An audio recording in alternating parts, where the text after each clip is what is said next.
ഈ സിഗരറ്റൊക്കെ വലിച്ച് ഇങ്ങനെ നിൽക്കണം. അന്നത്തെ തോമസ് മാമനെ കണ്ട സാങ്കുട്ടി അടുക്കുകയില്ല. കാരണം നല്ല മീശയൊക്കെ വെച്ച് 2.5 പവൻ്റെ ഒരു സ്വർണ്ണമാല, അതിൻ്റെ നടുക്കെ പുലിനഖം കൊണ്ടാണ് ലോക്കറ്റ്. ഇതൊക്കെ ഒരു ഇത് കാണിക്കാനായിട്ടാണ്, സ്റ്റൈലിന് അധികാരം കാണിക്കാനായിട്ട് ഈ പുലിനഖത്തുള്ള ലോക്കറ്റൊക്കെ ഇങ്ങനെ വെളിയിലിട്ട് ആണ് സിഗരറ്റൊക്കെ വലിച്ച് മീശയൊക്കെ വെച്ച് നടക്കുമ്പോൾ ഒരുമാതിരിപ്പെട്ടവരൊക്കെ ഒരുമാതിരി ഒന്ന് ചിന്തിക്കും എന്നുള്ള ചിന്തയിലാണ്.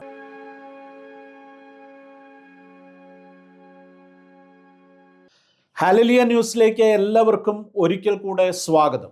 ഇന്ന് ഞാനുള്ളത് പാസ്റ്റർ തോമസ് മാമനോട് കൂടിയാണ്. പാസ്റ്റർ തോമസ് മാമനെ പരിചയപ്പെടുത്തേണ്ട കാര്യമില്ല.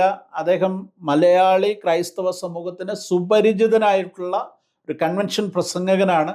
അതിനേക്കാൾ ഉപരി അദ്ദേഹത്തിൻ്റെ നിരവധി പുസ്തകങ്ങൾ വായിച്ചിട്ടുള്ളവരാണ് ക്രൈസ്തവ സമൂഹത്തിലുള്ള ക്രൈസ്തവ വിശ്വാസ സമൂഹം. വളരെ അനുഗ്രഹീതമായ നോവലുകൾ അദ്ദേഹം എഴുതിയിട്ടുണ്ട്. ഇതെല്ലാം പറയുമ്പോൾ തന്നെ ഇപ്പോൾ അദ്ദേഹത്തിന് 87 വയസ്സുണ്ട്. ഈ പ്രായത്തിലും അദ്ദേഹം ഓടി നടന്ന് കൺവെൻഷനുകളിൽ പ്രസംഗിക്കുന്നു. അതാണ് എടുത്തു പറയേണ്ട ഏറ്റവും വലിയ പ്രത്യേകത. സ്വാഗതം ചെയ്യാം പാസ്റ്റർ തോമസ് മാമനെ. Thank you. ഈ 87-ാമത്തെ വയസ്സിൽ ഇങ്ങനെ ഓടി നടക്കത്തക്ക നിലയിലുള്ള ഈ ആരോഗ്യത്തിൻ്റെ രഹസ്യം പ്രധാനമായിട്ട് ദൈവകൃപയാണ്. ദൈവകൃപ എനിക്ക് ധാരാളമായി ഉണ്ട്. രണ്ടാമത്തെ കാര്യം, ഞാൻ ഭക്ഷണം വളരെയധികം ശ്രദ്ധിക്കും. മൂന്നാമത്തെ കാര്യം, എല്ലാ ദിവസങ്ങളിലും വൈകുന്നേരം 45 മിനിറ്റ് അഥവാ 1 മണിക്കൂർ ഞാൻ എൻ്റെ വീടിൻ്റെ മുറ്റത്തൂടെ രാത്രി ഓടും. ഇപ്പോഴും ഓടും. നടക്കല്ല, ഓടും. അങ്ങനെ ഓടിക്കഴിയുമ്പോൾ ശരീരം വിയർക്കുകയും എല്ലാം ചെയ്ത് അങ്ങനെ ഞാൻ എക്സസൈസ് ചെയ്യും. പിന്നീട് പ്രാർത്ഥനയാണ് എൻ്റെ ഏറ്റവും ശക്തമായ പ്രതിരോധ മാർഗം. എല്ലാ കാര്യങ്ങളിലും ഞാൻ പ്രാർത്ഥിക്കും. ഞാൻ എൻ്റെ ഓഫീസ് മുറിയിൽ ഒരു ചെറിയ കാർപ്പറ്റ് ഇട്ടിട്ടുണ്ട്. ആ കാർപ്പറ്റിൽ താഴെ ഇരുന്നാണ് ദൈവകൃപയാൽ ഇതുവരെയും പ്രാർത്ഥിക്കുന്നത്. എല്ലാ വിഷയങ്ങൾക്കും വേണ്ടി പ്രാർത്ഥിക്കും. അപ്പോൾ എൻ്റെ ആരോഗ്യം കർത്താവ് എനിക്ക് ശുശ്രൂഷയ്ക്ക് വേണ്ടി നൽകിയിരിക്കുന്നതാണ്. എനിക്ക് സ്വന്തമായ വാഹനവും ഡ്രൈവറും ഉണ്ട് എങ്കിലും എനിക്ക് ആരോഗ്യമുണ്ടെന്ന് എന്നെ തന്നെ ബോധ്യപ്പെടുത്താനും ഞാനൊരു ശുശ്രൂഷകൻ എന്നുള്ള രീതിയിൽ പൊതുജനങ്ങളിൽ നിന്ന് ഒറ്റപ്പെടാതിരിക്കാനും ദീർഘമായ സ്ഥലങ്ങളിലേക്കെല്ലാം ഞാൻ ബസ്സിലേ യാത്ര ചെയ്യത്തുള്ളൂ. ഇന്നലെ ഞാൻ കഴിഞ്ഞ 2 ദിവസത്തെ തൃശ്ശൂർ മാരായിക്കൽ സെക്ഷൻ അസംബ്ലീസ് ഓഫ് ഗോഡിൻ്റെ കൺവെൻഷനിൽ പ്രസംഗിച്ചിട്ട് രാത്രിയിൽ വന്നതും ബസ്സിൽ തന്നെ. അത് പർപ്പസ്ഫുള്ളി അങ്ങനെ ചെയ്യുന്നത്? അതെ, പർപ്പസ്ഫുള്ളി. 2 കാരണം. ഒന്ന്, എനിക്ക് ആരോഗ്യമുണ്ടെന്ന് എനിക്ക് എന്നെ തന്നെ ബോധ്യപ്പെടുത്തുക. 2, ജനങ്ങളിൽ നിന്ന് ഒരു ഒറ്റപ്പെട്ട ഐസൊലേഷൻ ഞാൻ ആഗ്രഹിക്കുന്നില്ല. അവരോട് ചേർന്ന് മാക്സിമം ഇടപഴകണം. അതുകൊണ്ട് മാത്രമാണ്. ഒറ്റ മോനേ ഉള്ളൂ? ഒരു മോനേ ഉള്ളൂ. ഈ മോൻ വഴക്ക് പറയത്തില്ലേ കാര്യത്തിൽ? മോൻ പറയും, പപ്പ ഇങ്ങനെ യാത്ര ചെയ്തെന്ന് വിളിച്ചു പറയും. അത് പറയും. പക്ഷെ ഞാൻ ഇങ്ങനെ യാത്ര ചെയ്യും. മോൻ തന്നെയല്ല, ഭാര്യയും മക്കളും മരുമക്കളും എല്ലാവരും പറയും ഇങ്ങനെ യാത്ര ചെയ്യരുത്, ബസ്സിൽ പോകരുത്. അല്ലെങ്കിൽ ഇളയ മോള് ബിബി, അവള് പറയും ആരെങ്കിലും കൂടെ കൊണ്ടുപോകാൻ പറയും. ഞാൻ പറയും കർത്താവ് കൂടെ ഉണ്ട്, എനിക്ക് കൊണ്ടൊരു കുഴപ്പമില്ലെന്ന് പറയും. ഓക്കെ, എനിക്ക് തന്നെ അത് കേട്ടിട്ട് അത്ഭുതം തോന്നുന്നു. 87-ാമത്തെ വയസ്സിൽ ബസ്സിൽ കയറി ദീർഘദൂരം യാത്ര ചെയ്ത് പ്രസംഗിക്കുന്നു. അതൊരു വലിയ ദൈവാനുഗ്രഹമാണ്, കൃപയാ. കഴിഞ്ഞ ആഴ്ച ഞാൻ പാറശാലയിലെ KG ചർച്ചിലേക്ക് അതും ബസ്സിലാണ് പോയത്. ഇവിടുന്ന് ബസ്സിൽ പോയി തിരിച്ച് ബസ്സിൽ വന്നു. ഇവിടെ KSRTCയിൽ കയറി. അതൊരു ദൈവകൃപയാണ്. ഓക്കെ, അത് പോട്ടെ. നോവലുകൾ എഴുതിയിട്ടുണ്ട്. ഈ പെന്തിക്കോസുകാരുടെ സാധാരണഗതി വായിക്കാൻ പോലും മടിയുള്ളവരാണ്. പൊതുവെ വായനയെ പലരും എതിർക്കുന്ന ആളുകളാണ്. അങ്ങനെയുള്ള ആളുകളുടെ ഇടയിൽ ഈ നോവൽ എഴുതി അവരെ അത് വായിപ്പിക്കാൻ സാധിച്ചത് എങ്ങനെയാണ്? സാങ്കുട്ടി ചോദിച്ചത് വളരെ പ്രസക്തമായ ഒരു ചോദ്യമാണ്. നമ്മുടെ ആളുകൾ സാധാരണ യാതൊരു പ്രസിദ്ധീകരണങ്ങളും വായിക്കുന്നവരല്ല. അതിനെ നിരുത്സാഹപ്പെടുത്തുന്ന ഒരു കാലഘട്ടത്തിലുണ്ട്. അപ്പോൾ എൻ്റെ ചിന്ത വന്നത്, ഈ ദൈവവചനം ജനങ്ങളിലും വിശ്വാസികളിലും എങ്ങനെ ചെല്ലുമെന്ന് ഞാൻ വളരെയധികം ചിന്തിച്ച് പ്രാർത്ഥിച്ചപ്പോൾ എനിക്ക് കർത്താവ് എന്നൊരാശയമാണ് ആദ്യമേ ഇത് നോവൽ രൂപത്തിൽ എഴുതണമെന്ന്.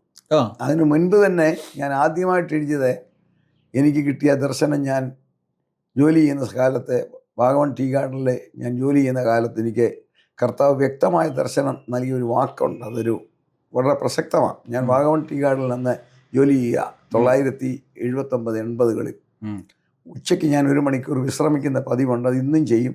എന്നെ അന്ന് എൻ്റെ മേലധികാരികൾ സായിപ്പ അവർ പറഞ്ഞു തന്നതാണ്, ഉച്ചയ്ക്ക് റെസ്റ്റ് എടുത്താൽ നീ ഉച്ച കഴിഞ്ഞ് വളരെ ചിയർഫുള്ളാകും. അങ്ങനെ ഉച്ചയ്ക്ക് ഞാൻ മയങ്ങി കിടക്കുമ്പോൾ എനിക്കൊരു ശബ്ദം കേട്ടതുപോലെ തോന്നിയ, മകനെ, എൻ്റെ വെളിപ്പാട് നിൻ്റെ പുസ്തകത്തിൽ എഴുതുവാൻ മടിക്കരുതെന്ന്. അപ്പോൾ എനിക്കത് വാസ്തവത്തിൽ സാറാ ചിരിച്ചതുപോലെ ഞാൻ ഉള്ളിൽ ചിരിച്ചു. എനിക്കിതിനെക്കുറിച്ച്, വെളിപ്പാടിനെക്കുറിച്ച് യാതൊരു ജ്ഞാനമുള്ള ആളല്ല, യാതൊരു ജ്ഞാനവും ഇല്ല. അപ്പം ഇത് ഒരു തോന്നലായിരിക്കും എന്ന് വിചാരിച്ചു. അന്ന് വൈകുന്നേരം, ഒരു ശനിയാഴ്ചയാണ്, 6:30 മണിക്ക് എനിക്ക് അംഗത്വമുള്ള പാക്കിൽ ഇന്ത്യ പൂർണ്ണ സുവിശേഷ ദൈവസഭ എന്ന ചർച്ചക്കോടിലായിരുന്നു അംഗത്വം. ഇന്നും അവിടെയാണ് അംഗത്വമുള്ളത്. അവിടെ ഒരു മീറ്റിങ്ങിന് എന്നോട് വിളിച്ചു. അവിടുത്തെ ഇന്ന് റിട്ടയർ ചെയ്ത പാസ്റ്റർ സാമുവൽ വർഗീസ് താഴാമ്പള്ളം. ഞാൻ ആ മീറ്റിങ്ങിന് വന്നു. അല്പം ലേറ്റായിട്ടാണ് ഞാൻ വന്നത്. ഒരു 10-40 പേര് വിശ്വാസികളേ ഉള്ളൂ. ചെറിയൊരു ഹോളാണ്. അപ്പോൾ ഞാൻ വന്ന ഒരു 10 മിനിറ്റ് താമസിച്ച് പാട്ട് പാടിക്കൊണ്ടിരിക്കുക. ഞാൻ പറഞ്ഞു, പാസ്റ്ററെ ബസ് കിട്ടാനുള്ള സാരമില്ല ചായ എന്ന് പറഞ്ഞു. അത് കഴിഞ്ഞപ്പോൾ ഞാൻ നോക്കിയപ്പോൾ ഒരു മനുഷ്യനപ്പുറത്തിരിക്കുന്നു, ഒരു വെള്ള ഷർട്ടായിട്ടിരിക്കുന്നു, വെള്ള മുണ്ടും അവിടുത്തിരിക്കുന്നത്. എനിക്ക് പരിചയമില്ലാത്ത ആളാണ്. മറ്റുള്ളവരെല്ലാം വിശ്വാസികളാണ്. ഞാൻ പാസ്റ്ററോട് ചോദിച്ചു, ഈ ഇരിക്കുന്ന ആളാരാന്ന് ചോദിച്ചാൽ പറഞ്ഞു, ഒരു പിടിയുമില്ല. വന്ന് കയറി വേഷം കണ്ടപ്പോൾ ഒരു ദൈവദാസനാണെന്ന് തോന്നി അപ്പുറത്ത് ഇരുത്തിയെന്നേ ഉള്ളെന്ന് പറഞ്ഞു. ഞാൻ പറഞ്ഞു, അദ്ദേഹത്തിന് ഒരു 10 മിനിറ്റ് കൊടുക്കണം, എന്നിട്ടേ ഞാൻ പ്രസംഗിക്കുന്നുള്ളൂ. ഉടനെ ഈ പാസ്റ്റർ പറഞ്ഞു, ഇല്ല അച്ചായ, ആളുകൾക്ക് അത് ഇഷ്ടപ്പെടത്തില്ല, അച്ചായൻ്റെ പ്രഭാഷണം കേൾക്കാൻ അവർ വന്നിരിക്കുന്നു. ഞാൻ വയസ്സാരമില്ല, അദ്ദേഹത്തിൻ്റെ ഒരു 10 മിനിറ്റ് കൊടുക്കാതെ ഞാൻ പ്രസംഗിക്കത്തില്ലെന്ന് പറഞ്ഞു. അങ്ങനെ വൈമനസ്യത്തോടെ അദ്ദേഹം ഈ ദൈവദാസനോട് 10 മിനിറ്റ് സംസാരിക്കാൻ. അദ്ദേഹം എഴുന്നേറ്റ് വെച്ച് പറഞ്ഞു, ഞാൻ ഇവിടെ വന്നതല്ല, ഒരു രോഗിക്ക് വേണ്ടി പ്രാർത്ഥിക്കാൻ പോകുന്ന ഒരു ചെറിയ ദൈവദാസന, എൻ്റെ പേര് പാപ്പച്ചൻ എന്നാണ്. ഇന്ന് അദ്ദേഹം നിത്യതയിൽ വിശ്രമിക്കുന്നു. ഇവിടെ വന്നപ്പോൾ പരിശുദ്ധാത്മാവ് എന്നോട് പറഞ്ഞു, ഈ ആലയത്തിൽ കയറാൻ. അങ്ങനെയാണ് ഞാനിവിടെ വന്നത്. എന്നിട്ട് എന്നെ നോക്കി പറഞ്ഞു, ഞാൻ പ്രസംഗിക്കാൻ വന്നതല്ല, കർത്താവ് എനിക്കൊരു നിയോഗം തന്നു. എന്നെ ചൂണ്ടിക്കൊണ്ട് പറഞ്ഞു, ഇതിരിക്കുന്ന ആരാണെന്ന് എനിക്കറിയത്തില്ല, എങ്കിലും ദൈവത്തിൻ്റെ ഒരു ആലോചന പറയാനുണ്ട്. എൻ്റെ വെളിപ്പാട് നിൻ്റെ പുസ്തകത്തിൽ എഴുതുവാൻ മടിക്കരുത്. ഞാൻ വാഗമൺ ടീ ഗാർഡനിൽ എൻ്റെ ക്വാർട്ടേഴ്സിൽ കേട്ട അതേ ശബ്ദമാണ് ഇവിടെ ഞാൻ കേട്ടത്. അപ്പോൾ എനിക്ക് മനസ്സിലായി, അങ്ങനെയാണ് ദൈവത്തിൻ്റെ കൃപയാൽ ഞാൻ ആ വെളിപ്പാട് പുസ്തക വീക്ഷണം എന്ന പുസ്തകം എഴുതുവാനിടയായി. അതാണ് ആദ്യത്തെ പുസ്തകം. അങ്ങനെ അപ്പോൾ അതിന് ശേഷമാണ് എനിക്കുണ്ടായ ഒരു ആശയമാണ്, ഈ പുസ്തകങ്ങൾ അധികം വായിക്കാത്തതിനാൽ ഇത് നമ്മുടെ വിശ്വാസികളുടെയും ജനങ്ങളുടെ ഇടയിൽ എത്തിക്കുവാൻ അടുത്ത മാർഗം എന്താണെന്ന് ആലോചിച്ചപ്പോൾ എനിക്ക് മനസ്സിലായി, ഈ കഥകളൊക്കെ വായിക്കുവാൻ എല്ലാവരും ഇഷ്ടപ്പെടും. അങ്ങനെയാണ് വാടാത്ത മുന്തിരി എന്ന എൻ്റെ ആദ്യത്തെ നോവൽ ഞാൻ പ്രസിദ്ധപ്പെടുത്തുന്നത്. അതിനെന്നെ ഒത്തിരി പ്രോത്സാഹിപ്പിച്ചത് എൻ്റെ ഏക മകൻ എബിയ. അന്ന് അവൻ അധികം പ്രായമില്ലെങ്കിലും അവനാണ്, പപ്പ എന്തായി എഴുത്ത് എന്ന് ചോദിച്ച് എന്നെ പ്രോത്സാഹിപ്പിച്ചത് എൻ്റെ മകനാണ്. അങ്ങനെയാണ് ആദ്യത്തെ പുസ്തകം ഞാൻ ഇറക്കുന്നത്. അതൊരു വലിയ കൃപയായി മാറിയ 3 എഡീഷൻ ഇറക്കുവാനും കർത്താവ്. അത് ഏത് വർഷമായിരുന്നു? 1981 വാടാത്ത മുന്തിരി എന്ന് പറയുന്ന പ്രഥമ നോവൽ പബ്ലിഷ് ചെയ്യുന്നത്. ഈ നോവൽ എഴുതിയ കാര്യത്തിൽ ഈ പെന്തിക്കോസ്റ്റിലെ നേതാക്കന്മാരൊന്നും അച്ഛനെ ആരും ചോദ്യം ചെയ്തൊന്നും ഒന്നും ചെയ്തിട്ടില്ല. കാരണം ഞാൻ എഴുതിയിരിക്കുന്ന വേറെ ഈ പൊതുലോകത്തിലെ സെക്സിലോ ഒന്നും അതിനകത്ത് കാണിച്ചിട്ടില്ല. ഇവർ കഥകൾ മാത്രം. പക്ഷെ അത് ഹൃദ്യമായ ഭാഷയിൽ എഴുതുമ്പോൾ ആളുകളെ അത് സ്വീകരിക്കും, ഇതെനിക്ക് മനസ്സിലായി. അതിനകത്ത് വേറെ ആരെയും വിമർശിക്കുന്ന ഒരു സ്വഭാവം എനിക്കില്ല. നേരത്തെ മുതൽ നല്ലൊരു വായനാശീലം ഉണ്ടോ? വായിക്കും എന്നുള്ളത് അത് വലിയ അധിക വായനക്കാരനൊന്നുമല്ല. ഞാൻ വായിക്കും, ഞാൻ നല്ലതുപോലെ വായിക്കും. അല്ലെലിയോ എല്ലാം കിട്ടിയാൽ ഞാൻ ആദ്യ അവസാനം വായിക്കും. എനിക്ക് വളരെ പ്രത്യേകിച്ച് സാങ്കുട്ടിയുടെ ആ എഴുത്ത് ഞാൻ ആദ്യം നോക്കുന്നതാണ്. അതിനകത്ത് വളരെ മനോഹരമായ ഒരു എഴുത്തും രചനാത്മകമായ വിമർശനവും അതോടൊപ്പം തന്നെ അനുകരണീയമായ ആലോചനയും നൽകുന്ന ലേഖനങ്ങൾ അതെനിക്കും പ്രയോജനമാകുന്നുണ്ട്. അതുകൊണ്ടാണ് ഞാനത് പ്രത്യേകമായി വായിക്കുന്നത്. ഞാൻ സാമ്പത്തിക വളരെ അഭിനന്ദിക്കുന്നു അക്കാര്യത്തിൽ. Thank you. ഓക്കെ, പിന്നെ ഈ ഒരു വിശ്വാസപാതയിലേക്ക് എങ്ങനെ വന്നത്? വിശ്വാസപാതയിലേക്ക് വന്നത് ദീർഘമായൊരു സംഭവം. ഞാൻ ജനിക്കുന്ന 1938. അന്ന് എൻ്റെ പിതാവാണ് ബ്രിട്ടീഷ് ഉടമയിലുള്ള വാഗമൺ ടീ ഗാർഡൻ തുറക്കുന്നത്. അദ്ദേഹമാണ് ഓപ്പൺ ചെയ്യാൻ അവിടെ പിതാവ്. അങ്ങനെ അപ്പച്ചൻ അവിടെ വെച്ചായതുകൊണ്ട് ഞാൻ അവിടെ ജനിച്ചത്. ശരിക്കും അച്ഛൻ്റെ സ്വദേശം? എൻ്റെ സ്വദേശം ചെങ്ങന്നൂരാണ്, മുക്കത്തെന്ന് പറയും. ഞങ്ങൾ മാർത്തോമ ഫാമിലിയിൽപ്പെട്ടവരാണ്. എന്നാൽ എനിക്ക് 9 പെങ്ങന്മാരായിരുന്നു, ഒരു സഹോദരൻ. അവരെല്ലാം കടന്നുപോയി, ഒരാളെ ഉള്ളൂ. ഇനി ഞാനും എൻ്റെ ഇളയ പെങ്ങളെ ഉള്ളൂ. അപ്പോൾ എൻ്റെ പിതാവിന് എസ്റ്റേറ്റിൽ ജോലി ആയതുകൊണ്ട് മക്കളായ ഞങ്ങളെ നല്ല വിദ്യാഭ്യാസം ചെയ്യിക്കുവാനുള്ള സ്ഥലം അന്വേഷിച്ചപ്പോൾ ഈ പള്ളത്തെ ബുക്കാന എന്ന് പറയുന്ന ഒരു നല്ലൊരു മദാമ നടത്തുന്ന സ്കൂളുണ്ട്. അപ്പോൾ എൻ്റെ മാതാവിൻ്റെ പിതാവ് അന്നത്തെ കാലത്തെ പള്ളത്തെ തപാൽ മാസ്റ്ററാണ്, പോസ്റ്റ് മാസ്റ്റർ അല്ല, തപാൽ മാസ്റ്ററാണ്, ബ്രിട്ടീഷ് ഗവൺമെൻറ്റിൻ്റെയാണ്. അതുകൊണ്ട് ആ വിധത്തിൽ ഞങ്ങൾ ആദ്യം അമ്മ വീട്ടിൽ താമസിച്ചു. പിന്നെ അപ്പച്ചൻ ഈ സ്ഥലം, ഞാൻ ഈ താമസിക്കുന്ന വീട്, അപ്പച്ചൻ ഈ സ്ഥലം മേടിച്ച് ഈ വീട് പണിതു. അതുകൊണ്ട് ഞാൻ ഇന്ന് ഈ വീട് 90 വർഷം പഴക്കമുള്ളതാണ്. അപ്പച്ചൻ നിർമ്മിച്ചതായതുകൊണ്ട് ഞാൻ അതിനകത്താണ് താമസിക്കുന്നത്. അങ്ങനെ ഞാൻ എസ്റ്റേറ്റിൽ, അപ്പച്ചൻ റിട്ടയർ ചെയ്തത് 1950-ലാണ്.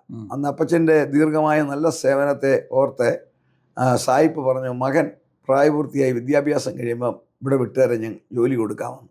അങ്ങനെ എൻ്റെ അപ്പച്ചനോടുള്ള പ്രിഫറൻസിലാണ് 1956 എനിക്ക് വാഗോൺ ടീ ഗാർഡനിൽ ജൂനിയർ സ്റ്റാഫായിട്ട് ജോലി കിട്ടി. സാധാരണഗതിയിൽ അത് വലിയൊരു കാര്യമാണ്. കാരണം അന്നത്തെ കാലത്ത് നല്ല ശമ്പളം കിട്ടുന്ന ഒരു ജോലിയാണ്. നമ്മുടെ ആളുകൾ ഇന്ന് ഗൾഫിൽ പോകുന്നതിനേക്കാൾ മെച്ചപ്പെട്ട സേവനവും സേവന വ്യവസ്ഥകളും ആനുകൂല്യങ്ങളും ഉള്ളതാണ്. അവിടെ ഞാൻ സായിപ്പന്മാരുടെ എസ്റ്റേറ്റാണ്. അങ്ങനെ ഞാൻ അവിടെ ജോലി ചെയ്തുകൊണ്ടിരുന്ന കാലത്താണ് 1968 ഞാൻ വിവാഹം കഴിക്കുന്നത്. കായംകുളത്തിനടുത്ത് കറ്റാനത്തുള്ളൊരു മാർത്തോമ ഫാമിലിയിലെ അംഗമാണ് എൻ്റെ ഭാര്യ സൂസമ്മ.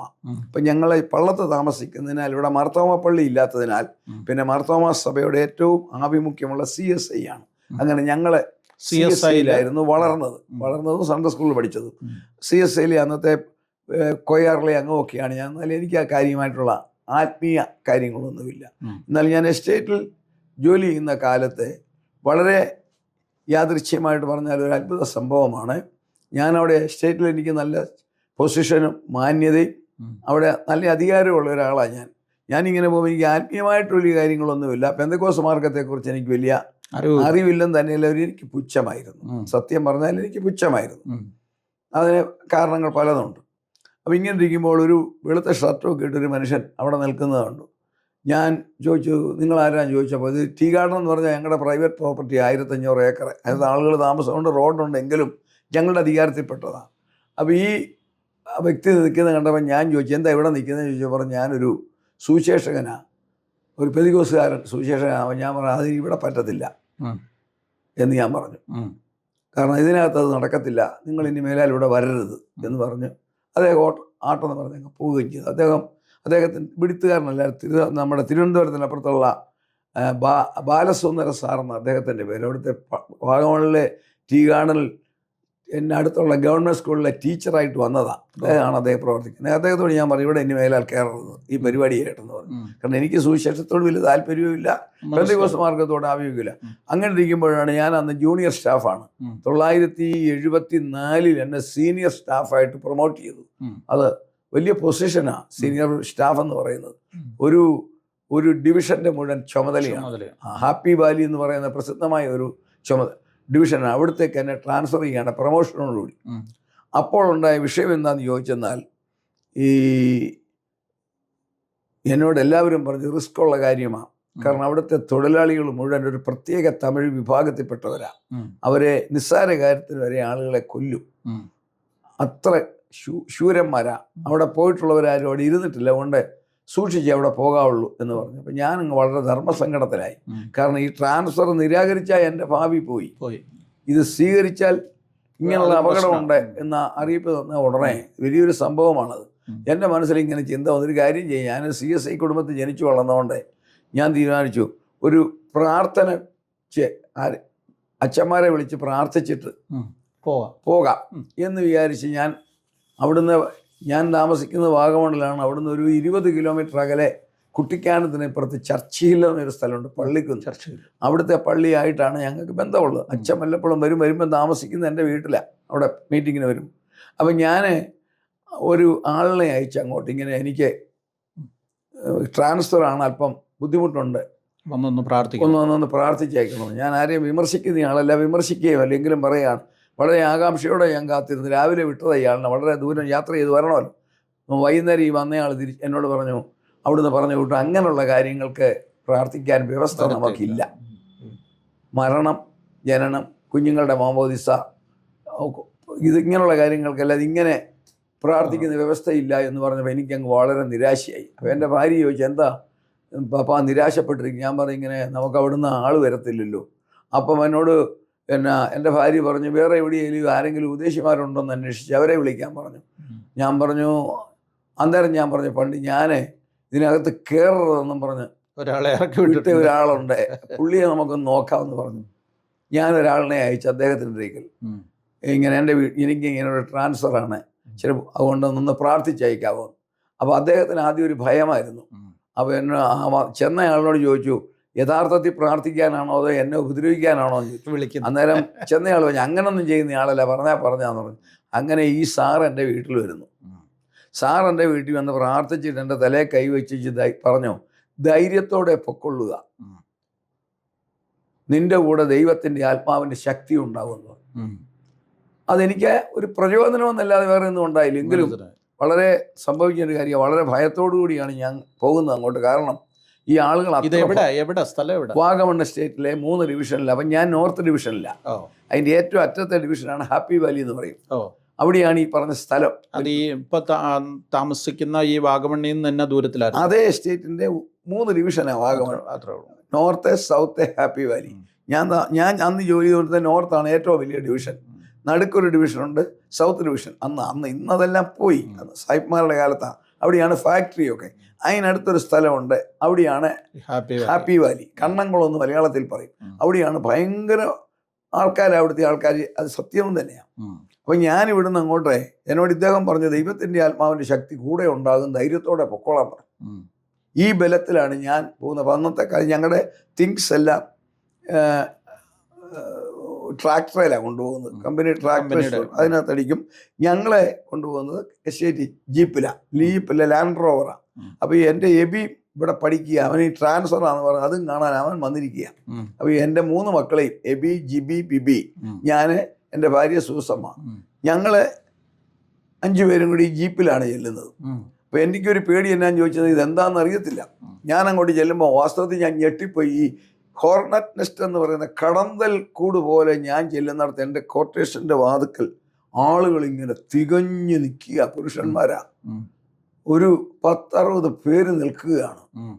അവരെ കണ്ടാൽ തന്നെ നമ്മൾ ഭയപ്പെടും. വലിയ കൊമ്പം മീശയൊക്കെ വെച്ചാണ് നിൽക്കുന്നത്. എനിക്ക് ആകെപ്പാടെ വലിയ പ്രയാസമായി. അപ്പം ഞാൻ ഒരു ആത്മീയതയുള്ള മനുഷ്യനല്ല. അപ്പം ഞാൻ തീരുമാനിച്ചു, വരുന്നതപ്പം നമുക്ക് നോക്കാം എന്ന് വിചാരിച്ചു. എൻ്റെ റിവാൾവർ ഉണ്ട് അന്നത്തെ കാലം. അത് ഞാൻ പോക്കറ്റ് വെച്ചിട്ടുണ്ട്. അപ്പം ഞാൻ തീരുമാനിച്ചു, ആരെങ്കിലും വരികയാണെങ്കിൽ ആദ്യം വരുന്നവനെ തട്ടുക. അപ്പോൾ ഒരുത്തൻ താഴെ വീണാൽ ബാക്കിയുള്ളവൻ ഓടിക്കോളും. ഇതൊന്നും എൻ്റെ ഭാര്യയോടോ കുഞ്ഞുങ്ങളോടോ ഞാൻ പറയുന്നില്ല, അവർക്കറിയാൻ പോലും അല്ല റിവാൾവർ എൻ്റെ കയ്യിലുണ്ടെന്ന്. പക്ഷെ അന്നത്തെ സ്ഥിതിയിൽ എനിക്കതുണ്ട്, സുരക്ഷിത കിട്ടിയതാണ്. ഞാൻ ഒരു കയ്യിൽ പോക്കറ്റിൽ ഇട്ടുകൊണ്ടാണ് ഇറങ്ങുന്നത്, ഈ സാധനത്തെ പിടിച്ചോണ്ടാണ്. പക്ഷെ അങ്ങോട്ട് ഇറങ്ങുകയും ഈ ആൾക്കാരെല്ലാം മുന്നോട്ട് വന്നിട്ട് വളരെ ഭവ്യതയെ ചോദിച്ചു, ഈ സാധനങ്ങളൊക്കെ ഇറക്കാൻ ഞങ്ങൾ സഹായിച്ചോട്ടെ എന്ന് ചോദിച്ചു. ഞാൻ പറഞ്ഞു ചെയ്യും. അപ്പം എൻ്റെ ഭയം മാറി. ഇവർ ഓരോരുത്തരും സാധനങ്ങൾ ഇറക്കുമ്പോൾ അതിൽ ഒരു നിന്നുകൊണ്ട് പറയുന്നത്, എടാ സൂക്ഷിച്ചിറക്കണം, ഒന്നും നഷ്ടപ്പെടരുത്. അപ്പോൾ എനിക്ക് മനസ്സിലായി പഴയ പോലെ ഒന്നല്ല. എന്തോന്നറിയാൻ മേല, എന്നെക്കുറിച്ചൊരു ഭീതി അവരുടെ ഇടയിലുണ്ടായി. അതിനെന്നെ 6 മാസത്തേക്ക് പ്രൊബേഷണറി ആയിട്ടാണ് വിട്ടത്. പക്ഷേ 2 മാസം കഴിഞ്ഞപ്പോൾ എന്നെ അവിടെ കൺഫേം ചെയ്തു. കാരണം മാനേജ്മെൻറ്റും എന്നെ നിരീക്ഷിക്കുകയായിരുന്നു, ഇതെന്താവുമെന്ന്. അപ്പോൾ എനിക്ക് മനസ്സിലായി ഞാൻ ഒരു പ്രശ്നവും ഉണ്ടായില്ല. അപ്പോൾ എൻ്റെ ചിന്ത വന്നു. ഉടനെ ഞാൻ എൻ്റെ ഭാര്യ സൂസമ്മോട് പറഞ്ഞു, നമ്മൾ ഉദ്ദേശിച്ചോലല്ലോ.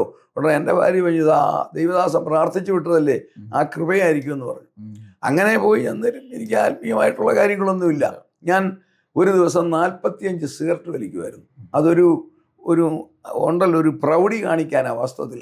ഈ സിഗരറ്റൊക്കെ വലിച്ച് ഇങ്ങനെ നിൽക്കണം. അന്നത്തെ തോമസ് മാമനെ കണ്ട സാങ്കുട്ടി അടുക്കുകയില്ല. കാരണം നല്ല മീശയൊക്കെ വെച്ച് 2.5 പവൻ്റെ ഒരു സ്വർണ്ണമാല, അതിൻ്റെ നടുക്കെ പുലിനഖം കൊണ്ടാണ് ലോക്കറ്റ്.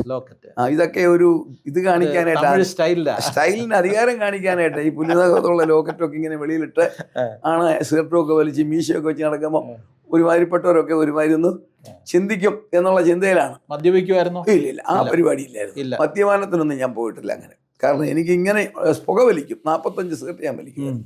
അങ്ങനെ ഇരുന്നപ്പോഴാണ് ഞായറാഴ്ച അവിടെ ആരാധനയൊന്നുമില്ല, പള്ളിയിലൊന്നുമില്ല, ഞങ്ങൾ വീട്ടിൽ ഇരിക്കും, അത്രേ ഉള്ളൂ. വേറെ കാര്യമൊന്നുമില്ല. ഞായറാഴ്ച സുഖമായ ഒരു നല്ല ലഞ്ച് കഴിക്കുക എന്നുള്ളതേ ഉള്ളൂ. അപ്പോൾ ഒരു ഞായറാഴ്ച എൻ്റെ തൊണ്ടയ്ക്ക് വളരെയധികം പ്രയാസം വന്നു. ഞാൻ പറഞ്ഞു, നമുക്ക് ഡോക്ടറെ പോയി കാണാൻ പറഞ്ഞു. ഞങ്ങളുടെ കമ്പനി ഡോക്ടർ തന്നെയാണ്. അപ്പോൾ കമ്പനിയുടെ ഡോക്ടറായതുകൊണ്ട് ഞായറാഴ്ച ആരെയും കാണത്തില്ലയോ. എൻ്റെ അന്നത്തെ സ്റ്റാറ്റസ് അനുസരിച്ച് ഞാൻ ചെന്നാൽ അദ്ദേഹം കാണും.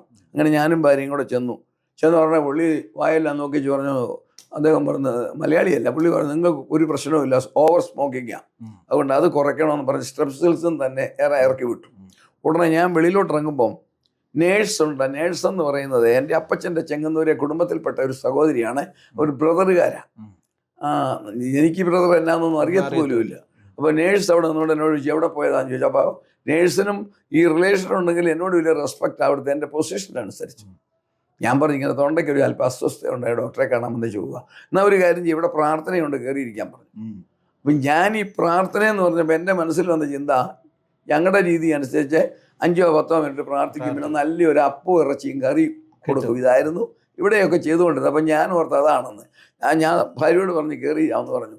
ഞങ്ങൾ കയറിയിരുന്നത് ദൈവനിശ്ചയം ഞാൻ വിചാരിക്കുന്നു. എൻ്റെ തലയിൽ കൈ വെച്ച അതേ പെന്തിക്കോസ്തുകാരൻ സാറാണ് ഇവിടെ പ്രാർത്ഥിക്കുന്നത് വീട്. അപ്പം ഞാൻ പള്ളത്തെ CSC ചർച്ചിലെ കൊയറിലെ നല്ലൊരു പാട്ടുകാരനായിരുന്നു അന്ന്. ഞാൻ അവിടെ ഇരിക്കുമ്പോൾ 5-6 പേരേ ഉള്ളൂ. അവിടെ ആരംഭിച്ച പാട്ട് സ്തുതി സ്തുതി എൻ മനമേ എന്നുള്ളതാണ്. ആ പാട്ട് എന്നെ അങ്ങ് ഹൃദ്യമാക്കി.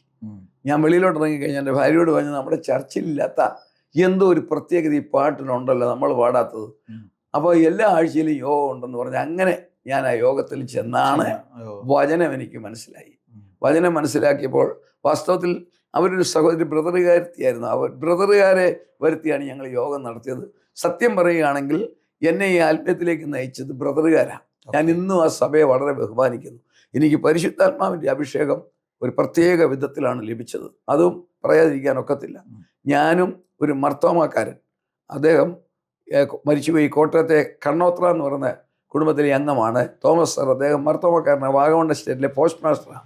പിന്നെ എൻ്റെ ഒരു ഞങ്ങളുടെ എസ്റ്റേറ്റിലെ ഓഫീസിലെ സ്റ്റാഫാണ് ജോണി എന്ന് പറഞ്ഞാൽ ഇന്ന് ലോകപ്രസിദ്ധമായ ഡോക്ടർ ജെയ്സൺ ഉണ്ടല്ലോ, ജെയ്സന്റെ ഭാര്യ ജെസ്സിയുടെ പിതാവാണ് ജോണി.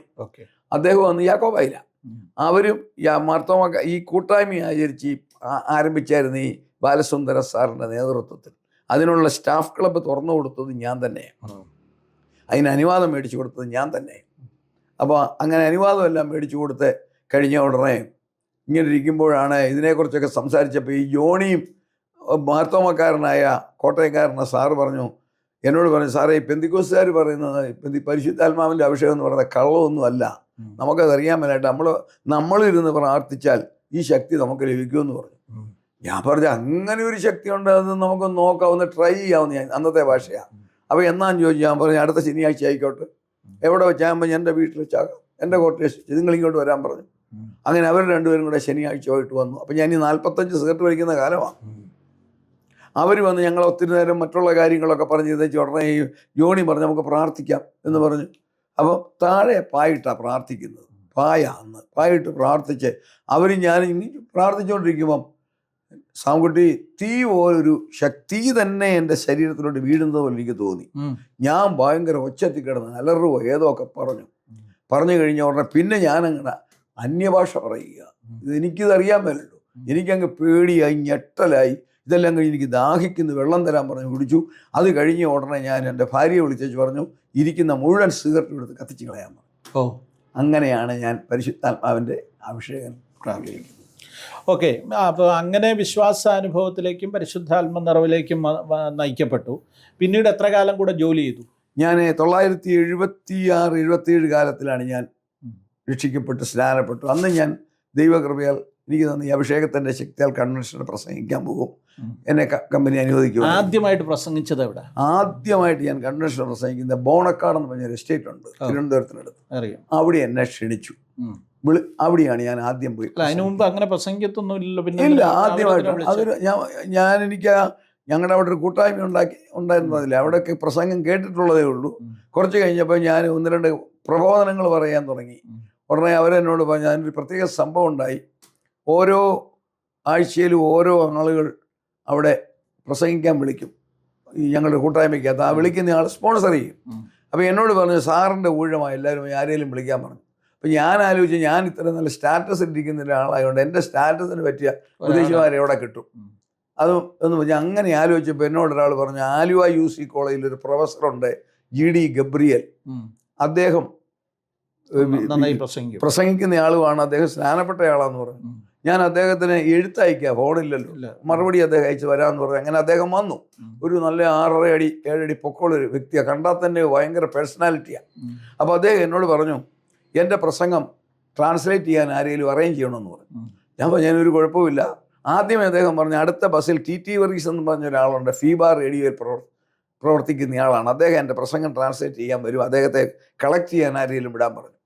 ഞാൻ വിട്ടു. ആ ബസ്സിനകത്ത് അദ്ദേഹം ഇല്ല. പിന്നെ ബസ് അങ്ങോട്ട് ഇല്ല. ഞാൻ പറഞ്ഞു സാറേ അദ്ദേഹം വന്നിട്ടില്ലെന്ന് പറഞ്ഞു. അന്നേരം ഇന്ന് ആരെങ്കിലും അറേഞ്ച് ചെയ്യാൻ പറഞ്ഞു. അപ്പം ഞാൻ വളരെ ഈസി ആയിട്ട് പറഞ്ഞു സാരമില്ല, ഞങ്ങളുടെ എസ്റ്റേറ്റിലെ ഒഫീഷ്യൽ കാര്യങ്ങളെല്ലാം ആളുകളോട് സംസാരിക്കുന്നതും മാനേജരോട് സംസാരിക്കുന്നതില്ല ഹെഡ് ക്ലർക്ക്, അതാ അവിടുത്തെ കീഴ്വഴക്കം പബ്ലിക്കിൽ. അപ്പം മാത്യു എന്ന് പറഞ്ഞ് ഇന്ന് ഉണ്ടക്കയത്ത് താമസിക്കുന്നുണ്ട്, അദ്ദേഹമാണ് അത് ചെയ്യുന്നത്, എൻ്റെ സുഹൃത്താണല്ലോ. ഞാൻ മാത്യുവിന് ഒരു എഴുത്ത് കൊടുത്തുവിട്ടു. മാത്യു ഇന്ന് വൈകുന്നേരത്തെ പ്രസംഗം GD ഗബ്രിയൽ എന്ന് പറയുന്ന സാറാണ് മാത്യു വന്നത് ട്രാൻസ്ലേറ്റ് ചെയ്യണമെന്ന് പറഞ്ഞു. ഉടനെ മാത്യു മറുപടി തന്നു, ഓഫീസ് വരെ വരാൻ പറഞ്ഞു. ഓഫീസിലാണല്ലോ പുള്ളി. ഞാൻ ചെന്നപ്പോൾ പറഞ്ഞു, എന്നോട് പറഞ്ഞു എന്നെ വിളിക്കുന്ന തമ്പാച്ച എന്നാണ് എൻ്റെ പെണ്ണേയും. തമ്പാച്ച അത് എന്നെ കൊണ്ട് പറ്റത്തില്ല. ഞാൻ ജയനാൻ ചോദിച്ചു. അത് നമ്മൾ ഉദ്ദേശിക്കുന്ന പോലെയല്ല, അവർ ഈ വേദപുസ്തകത്തിലെ കാര്യങ്ങളൊക്കെ പറയുന്നത് ഒന്ന് ട്രാൻസ്ലേറ്റ് ചെയ്യാനുള്ള പ്രാഗൽഭ്യം എനിക്കില്ല എന്ന് പറഞ്ഞു.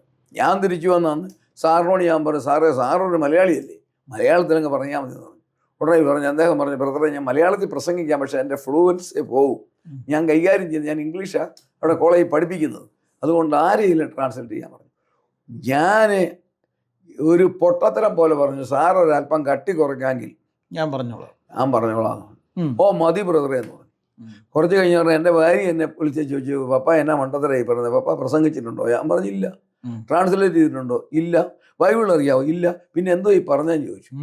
ഉടനെ ഞാൻ സാറിനോട് ചെന്ന് പറഞ്ഞു സാറേ ഇതാ ഇല്ല ബ്രദർ ചെയ്തേ തീരുമെന്ന് പറഞ്ഞു. അങ്ങനെ ഞാൻ വെപ്രാളത്തിൽ പോയി അവിടെ ചെന്ന് എൻ്റെ കാലെല്ലാം ഇങ്ങനെ വിറക്കുക. പക്ഷെ അദ്ദേഹം ഇംഗ്ലീഷ് പറയുന്നു, ഞാൻ മലയാളത്തിൽ ട്രാൻസ്ലേറ്റ് ചെയ്യുന്നു. എനിക്കറിയാൻ മേലെ എങ്ങനെയാണ് സംഭവിച്ചതെന്ന്. അതിശക്തമായ ട്രാൻസ്ലേഷനായിരുന്നു. കാരണം പിറ്റേ ദിവസം ആൾക്കാർ എന്നെ വിളിച്ചു പറഞ്ഞു ഞങ്ങൾ അദ്ദേഹത്തിൻ്റെ പ്രസംഗത്തെക്കാൾ വളരെയധികം ആസ്വദിച്ചത് സാറിൻ്റെ ട്രാൻസ്ലേഷൻ ഇതെങ്ങനെ കിട്ടിയെന്ന് ചോദിച്ചു. അപ്പോൾ എനിക്ക് മനസ്സിലായി പരിശുദ്ധാത്മാവ് എൻ്റെ മേലുണ്ടെന്ന്. അങ്ങനെയാണ് ഞാൻ കൺവെൻഷനിൽ പ്രസംഗിക്കാൻ തുടങ്ങിയത്. ഓക്കെ അങ്ങനെ കൺവെൻഷൻ പ്രസംഗിക്കാൻ തുടങ്ങി. അപ്പോഴേക്ക് ഒരു പെന്തക്കോസ്ത് അഭിഷേകം ലഭിച്ചപ്പോൾ തന്നെ പെന്തക്കോസ്ത് അനുഭവമാണ്. അപ്പോൾ ഏതെങ്കിലും ഒരു സഭയായിട്ടൊന്നും ബന്ധപ്പെട്ടില്ല? അന്ന് ഞാൻ ഒരു സഭയായിട്ട് ബന്ധപ്പെട്ടിട്ടില്ലായിരുന്നു. അതിനുശേഷം ആ സമയത്ത് ഈ ചർച്ചക്കോട് ദൈവമക്കൾ വാഗമണിൽ ഒന്ന് പ്രവർത്തിക്കാൻ തുടങ്ങിയപ്പോൾ അങ്ങനെയാണ് ഞാൻ അവരുമായിട്ട് ആദ്യം ബന്ധപ്പെടുന്നത്. ഒടുവിൽ ആ വിധത്തിൽ വന്നു കഴിഞ്ഞ ഉടനെ ചർച്ചക്കോടിലെ പാസ്റ്റർമാർ ഞങ്ങളുടെ വീട്ടിൽ വരികയും പ്രാർത്ഥിക്കുകയൊക്കെ ചെയ്യും. ചർച്ചക്കോടുകാർ അവിടെ കൺവെൻഷൻ നടത്തി. അന്നത്തെ പാസ്റ്റർ, അവിടുത്തെ യൂത്ത് പാസ്റ്റർ, എനിക്കിതൊന്നും അറിയാമല്ലോ ഇവരാരാണ്, യൂത്ത് ഡയറക്ടർ KM തങ്കച്ചൻ, അദ്ദേഹം ആണ് അവിടെ വന്ന് കൺവെൻഷൻ പ്രസംഗിക്കുക. ഞാനിന്ന് പുറകിൽ നിന്ന് കേൾക്കുന്നത് IPCയിലെ ദൈവദാസന്മാർ വരും.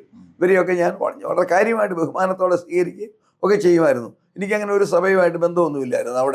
അവിടെ ഞങ്ങളുടെ ഈ ഒരു കൂട്ടായ്മയുണ്ടായിരുന്നു. അത് ബൈബിൾ ബിലീവേഴ്സ് അസംബ്ലി എന്ന് പറഞ്ഞ് രജിസ്റ്റർ ചെയ്ത് ഞാനാ സെക്രട്ടറി, കൂട്ടായ്മയ്ക്ക് വേണ്ടി ചെയ്തത്. ഇന്നും ഉണ്ട്, പക്ഷേ എനിക്കതുമായിട്ട് ബന്ധമില്ല.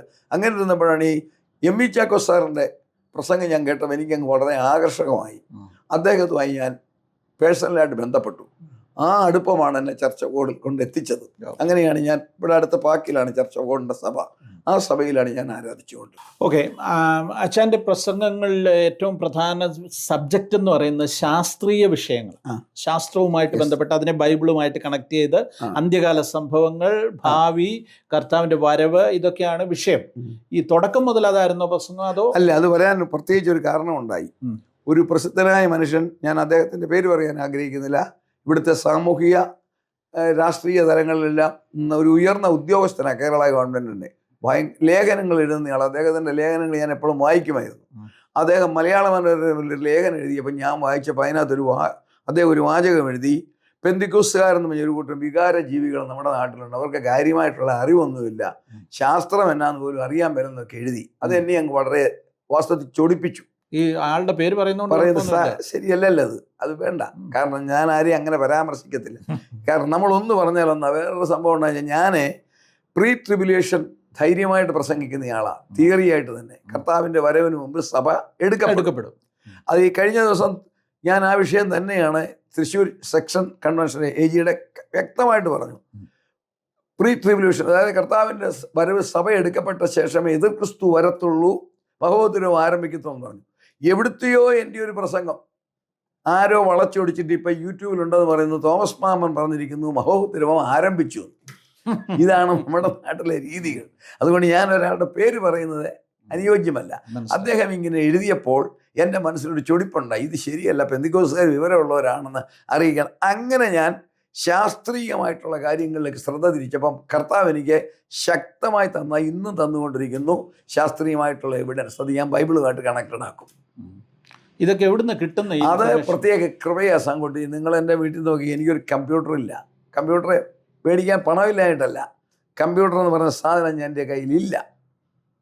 ഞാൻ ഇങ്ങനെയുള്ള കാര്യങ്ങളൊന്നും, പക്ഷേ ആനുകാലികമായി നടക്കുന്ന സംഭവങ്ങൾ കർത്താവ് എനിക്ക് തരും. ഞാൻ നല്ല ശാസ്ത്രീയ ബുക്ക്, നല്ല അറിയപ്പെടുന്ന സയൻസ് മാഗസിൻ പോലുള്ള പുസ്തകങ്ങൾ അതുണ്ടെങ്കിൽ ഞാൻ വായിക്കും.